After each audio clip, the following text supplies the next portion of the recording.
ਅਸਲਾਮੁਅਲੈਕਮ। ਕੀ ਹਾਲ ਹੈ ਜੀ ਸਾਰੇ ਭਾਈਆਂ ਦਾ।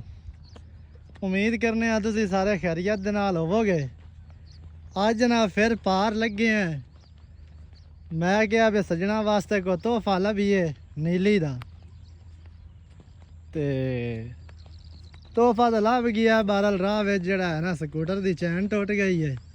ਸੌ ਸਾਹਿਬ ਵਾਰੀ ਜਨਾਬ ਆ ਸਕੂਟਰ ਨੂੰ ਛਿੱਕੀ ਲਈ ਜਾਂਦੇ ਨੇ, ਤੇ ਬਾਕੀ ਦੀ ਗੱਲ ਪੁੱਛਨੇ ਆ। ਹਾਂ ਜੀ ਕੀ ਹਾਲ ਹੈ? ਅੱਲਾ ਦਾ ਕਰਮ ਹੈ। ਸਿਹਤਾਂ ਤੇ ਬੀਤਾਂ ਠੀਕ ਹਨ? ਬਿਲਕੁਲ ਨਹੀਂ ਹੁਣ ਤਾਂ ਵੈਸੇ ਹੀ ਹੋਈਆਂ ਜਾਂਦੀਆਂ ਸਿਹਤਾਂ ਸਹੀ ਆ। ਸਕੂਟਰ ਛਿੱਕ ਕੇ ਹਾਂਜੀ ਤੇ ਆ ਜਨਾਬ ਚੈਨ ਟੁੱਟ ਗਈ ਆ, ਤੇ ਸ਼ਾਮ ਦਾ ਟਾਈਮ ਹੈ, ਤੇ ਕੋਈ ਤਕਰੀਬਨ ਜਿਹੜਾ ਹੈ ਨਾ ਉਹ ਸਾਹਮਣੇ ਤੁਹਾਨੂੰ ਕਮਰਾ ਨਜ਼ਰ ਆਂਦਾ ਪਿਆ, ਉੱਥੋਂ ਜਨਾਬ ਇਹ ਚੈਨ ਟੁੱਟਾ ਜੇ। ਤੇ ਹੁਣ ਅਸੀਂ ਆ ਜਨਾਬ ਛਿੱਕੀ ਲਈ ਜਾਂਦੇ ਆ। ਹੁਣ ਬਾਕੀ ਦੀ ਗੱਲ ਪੁੱਛਨੇ ਆ ਸਭ ਕੋਲੋਂ ਬਈ। ਹੁਣ ਸੁਣਾ ਨੀਲੀ ਦੀ ਮੱਝ। ਹੁਣ ਦੱਸ ਸਜਣਾ ਨੇ ਵੀ ਨੀਲੀ ਦੀ ਮੱਝ ਕਿਵੇਂ ਲੱਭਦੀ ਹੈ? ਨੀਲੀ ਦੀ ਮੈਂ ਰੁਣਿਆ ਲੱਭਦੀ ਹੈ ਜੀ। ਹੁਣ ਮੈਂ ਰਾਵੀ ਦੀ ਮੈਂ ਦਾ ਸ਼ੌਕੀਨ ਹੁੰਦਾ। ਹਾਂਜੀ। ਤੇ ਪਰ ਮੈਂ ਤਰੀਖਣੀ ਨੂੰ ਹੋ ਜਾਂਦਾ।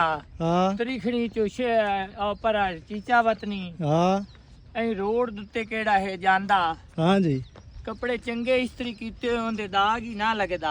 ਹਾਂ ਉੱਤੇ ਉਹਨਾਂ ਨੂੰ ਕੱਕੇ ਨੋਟ ਦੇਂਦਾ। ਚੱਡੇ ਵਾਲੀ ਮੈਂ ਵੇਂਦਾ ਸਹੀ ਹੈ, ਤਲਾਦ ਤੇ ਹੋਰ ਲਾਇਆ ਹੁੰਦਾ।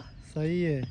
ਬਹਰਹਾਲ ਨੀਲੀ ਦੀ ਮੈਂ ਨਾਲ ਜਿਹੜੀ ਮਿਹਨਤ ਰੋਲ ਤੇ ਕਰਨੀ ਨੇ ਚਾਸ ਸਾਲੀ, ਤੇ ਕੋਈ ਨੀਲੀ ਦੀ ਮੈਂ ਦਾ ਦੁੱਧ ਘਾਟਾ ਪੀਵਣਾ ਹੈ। ਹਾਂ ਉਹ ਸਵਾਦ ਆਲਾ ਹੁੰਦਾ ਹੈ। ਹਾਏ ਹਾਏ ਹਾਏ। ਚਾਸ ਨੀਲੀ ਦੀ ਮੈਂ ਦੀ ਏ। ਅਜੇ ਵੀ ਕੋਈ ਬੰਦਾ ਨੀਲੀ ਨੂੰ ਬੁਰਾ ਆਖੇ ਤੇ ਮੋੜੋਂ ਦਾ ਕੀ ਇਲਾਜ ਹੈ? ਉਹਨੂੰ ਅੱਲਾ ਹੀ ਪੁੱਛ ਸਕਦਾ। ਅਸੀਂ ਤਾਂ ਕੁਛ ਕਰ ਨਹੀਂ ਸਕਨੇ। ਅਸੀਂ ਤਾਂ ਸਬਰ ਕਰ ਸਕਨੇ ਆ। ਸੁਣਾ ਵਾ ਸਹੀ ਲਈ ਜਾ ਰਿਹਾ। ਨਹੀਂ ਆ ਸ਼ਹਿਰ ਜਿਹਾ ਬੈਠਾ ਜਾਂਦਾ ਹੈ।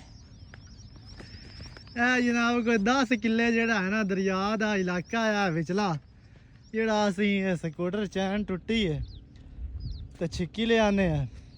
ਉਹ ਸਾਹਮਣੇ ਸੈयद ਬਾਦਸ਼ਾਹ ਦਾ ਡੇਰਾ ਜਨਾਬ ਦੋਵੇਂ ਚਾਵੇ ਵਾਲਾ ਪੱਤਣ ਨੇ ਚੱਕ ਮੁਨੱਵਰ ਵਾਲਾ ਪੱਤਣ।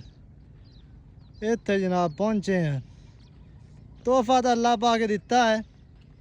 ਬਹਰਹਾਲ ਚੈਨ ਟੁੱਟ ਗਈ ਹੈ, ਕੋ ਨਹੀਂ ਦੁੱਖ ਕੋ ਨਹੀਂ ਹੈ, ਤੋਹਫਾ ਅੱਲਾ ਦੇ ਦਿੱਤਾ ਹੈ। ਬਿਲਕੁਲ। ਤੇ ਤੋਹਫਾ ਜਿਹੜਾ ਅੱਲਾ ਪਾ ਕੇ ਦਿੱਤਾ ਮਾਸ਼ਾਅੱਲਾ ਸਜਣਾ ਨੂੰ ਦੀਦਾਰ ਕਰਾਉਣਾ ਹੈ 2 ਦਿਹਾੜਿਆਂ ਤੋਂ ਬਾਅਦ। ਆ ਜਨਾਬ ਦਰਿਆ ਦਾ ਇਲਾਕਾ ਜੇ ਵੇਖ ਲਓ, ਸਾਰੀਆਂ ਰੇਤਾਂ ਹਰ ਪਾਸੇ। ਆ ਵੇਖਣਾ ਹੈ ਆ ਅੱਗੂ ਦਰਿਆ ਦਾ ਪਾਣੀ ਚੱਲ ਰਿਹਾ। ਪਾਣੀ ਤਾਂ ਇਸ ਟਾਈਮ ਥੋੜਾ ਹੈ।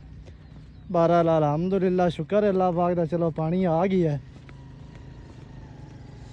ਇਹਦੇ ਨਾਲ ਹੀ ਇਜਾਜ਼ਤ ਦਿਓ, ਨਵੀਂ अच्छी और बेहतरीन वीडियो के नाल हाजिर होवांगा। अल्लाह निगहबान पाकिस्तान जिंदाबाद।